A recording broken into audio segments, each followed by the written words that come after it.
Dans un quartier chaleureux d'Atlanta, en Géorgie, vivait un jeune garçon nommé Léo. Léo n'était pas un enfant ordinaire. À seulement 10 ans, il était connu dans toute sa communauté pour son excellente hygiène et son respect envers les autres, en particulier les personnes âgées.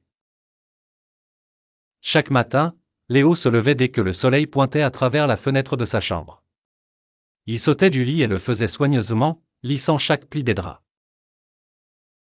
Sa chambre était un exemple de propreté, avec des livres bien rangés sur les étagères, des jouets stockés à leur place, et ses vêtements suspendus soigneusement dans le placard. Après avoir fait son lit, Léo se dirigeait vers la salle de bain. Il était méticuleux lorsqu'il se brossait les dents, s'assurant de nettoyer chaque coin de sa bouche. Il se lavait le visage avec soin, veillant à être propre et frais pour la journée à venir.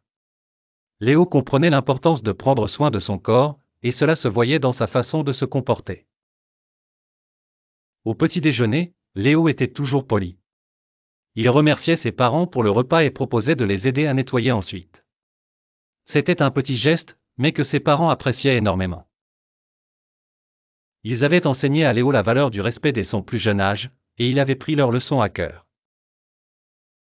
Quand Léo sortait jouer dehors, c'était le genre d'enfant que tout le monde voulait avoir près de soi. Il saluait les voisins avec un sourire chaleureux et un respectueux « Bonjour, madame » ou « Bonjour, monsieur ». Les personnes âgées de la communauté appréciaient particulièrement Léo. Il s'arrêtait souvent pour les aider avec de petites tâches, comme porter les courses ou tondre la pelouse. Léo ne faisait pas ces choses pour recevoir des éloges ou des récompenses, il les faisait parce que c'était la bonne chose à faire.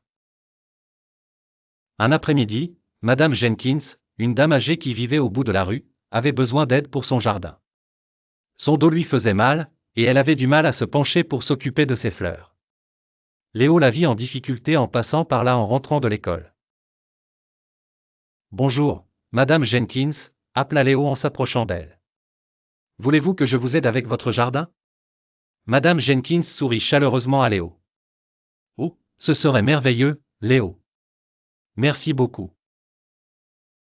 Léo passa l'heure suivante à désherber soigneusement le jardin, arroser les plantes, et veiller à ce que tout soit parfait. Madame Jenkins l'observait avec gratitude dans les yeux. « Tu es un si bon garçon, Léo, dit-elle quand il eut fini. Tes parents t'ont bien élevé. »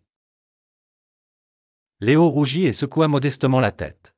« C'est juste ce que n'importe qui ferait, Madame Jenkins. » Alors que Léo rentrait chez lui ce jour-là, il ressentit une chaleur intérieure de satisfaction. Ce n'étaient pas les éloges qui le rendaient heureux, mais la connaissance qu'il avait rendu la journée de quelqu'un un peu plus belle. Le respect et la bonne hygiène de Léo devinrent un exemple pour les autres enfants du quartier.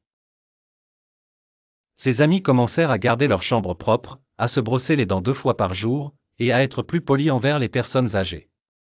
Léo ne cherchait pas à devenir un modèle, mais ses actions parlaient plus fort que n'importe quel mot.